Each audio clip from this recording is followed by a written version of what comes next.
Hello everybody, Captain Marty here. It is Thursday, July the 30th. Great white marlin fishing off Oregon Inlet. We're going to tell you all about that in just a moment as we are rocketing towards the Alice Kelly Ladies Tournament on August the 9th at Pirates Cove. And then 2 days later, the Pirates Cove Billfish Tournament, Tuesday through Friday, the 11th to the 14th. More on that at the end of the report. And we got other tournaments up and down the East Coast going on as well. It's tournament season. But we'll be back in just a minute. Let's talk about charter fishing and recreational fishing first. I'll be right back.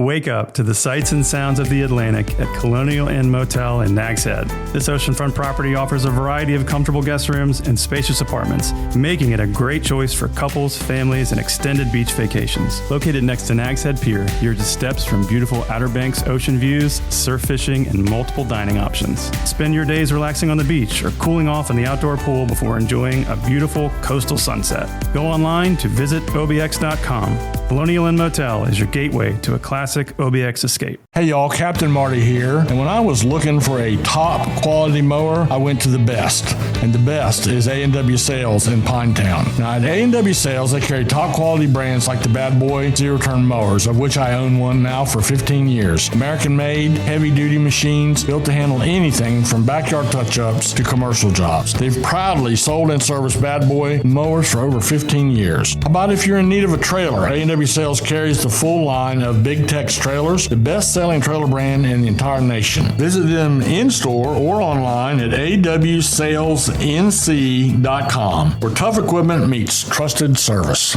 Well, the meat fishing got a little tough for the Hatteras fleet. Now, they've had a great season, mommicking a lot of blackfin tuna and dolphin. They've been working against a strong tide, and you're thinking, what do you mean, strong tide? I'm talking about current. Yes, I know about the Gulf Stream current off Hatteras. It's a river in the ocean, but when sometimes due to gravitational pull and the moon and other factors that are above my pay grade, that current can run really strong, and when it does, fishing can be really tough.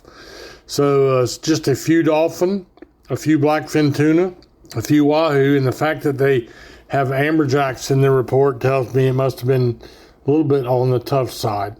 Closer to the beach, they had bluefish, they had Spanish mackerel, and they continue all summer long to pick away at some red drum, both sight casting and fishing with bait on the bottom. So not as good as it has been down that way, but there again, we're getting ready to get full-fledged into their wahoo season, and those guys will really prove their worth when it comes to catching those. Fastest fish in the ocean. Hatteras is the wahoo capital of the world, and that's actually where I learned how to fish for wahoo as a young mate when I was there with Buddy Hooper. Well, I'm not even going to tell you the year. It was a long time ago. Oregon Inlet. Really good marlin fishing, and mostly white marlin. Man, this is refreshing. We haven't had many white marlin in a couple of years. We got some tournaments coming up. Let's just hope they continue to bite. But we've had, this past week, we've had up to 15 per day per boat, a whole bunch of 6, 7, 8s, and 9s, a few blue marlin mixed in with the white marlin, a few sailfish mixed in, and it's really good old timey middle of the summer fishing. Nothing more fun than to go marlin fishing, and if you're going to release 7 and come to the dock with 7 flags in the rigger, you probably see 12, 13, or 14, something like that. Pretty good mahi fishing for the Oregon Inlet fleet. I saw Carl Helmkamp on the Fistful out of Pirates Cove had a beautiful catch of dolphin yesterday, or mahi, whatever you want to call them. And he does a really good job. When I looked at his posts, his fish are taken better care of than anybody in the fleet. They look like they just came out of the ocean. He does not scrimp on ice, and his mate is obviously paying a lot of attention to taking care of that catch. That's a good mate for you.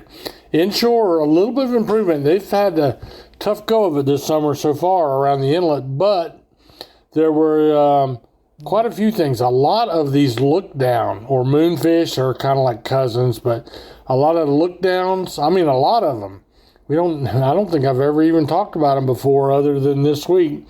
Sea bass, triggerfish, and that tells me all of that they did a lot of bottom fishing. Also a few Spanish mackerel, in the catches as well. So now we'll move on to people that have their feet attached to the sand or a pier. And really this all kind of, I'll wrap all this up together because there's no red hot spot. There's no place where one variety is more than the other. From Ocracoke to the Virginia state line, it's mostly Spanish mackerel, and that's a good thing. Pier or surf, either way, doesn't matter. Spanish mackerel fishing is one of the funnest things you can do, and there's been a lot of them. Hatteras Island had a good day on them yesterday, all up and down the island. But that's true. Jeanette's Pier had Spanish mackerel and bluefish. They also had moonfish with 74-degree temperatures. That would be a Nag's Head. Then down to Rodanthe Pier, also 74 degrees. Croakers, blues, gray trout, but Spanish mackerel up and down the beaches. There's one or two small, undersized cobia caught on the Rodanthe Pier, and I'm not hearing of any other superlative fish like a big king mackerel or a cobia or tarpon. They were catching some tarpon last week. Not a lot, but the pin rigs with a live spot or croaker on there, ain't no telling what you're going to catch. And of course, we have a lot of sharks being caught this week as well. So we'll take a little break right there, and I'll come back and talk to you a little bit about the backcountry, so don't go anywhere. Come and experience fishing for the whole family aboard the Crystal Dawn at Pirates Cove Marina in Manio. The Crystal Dawn is a roomy 65-foot headboat, fully equipped with the latest gear to give you the best fishing experience. Worried about getting seasick? Fear not. The Crystal Dawn stays in safer and shallower waters to lessen the likelihood of that happening. Half-day and private fishing trips are available. To find out more, go online to crystaldawnheadboat.com. The Crystal Dawn Headboat out of Pirates Cove. Fishing that is fun for all ages. Last night and the night before and the night before that, depending on where you're at, there have been these summer squalls coming through.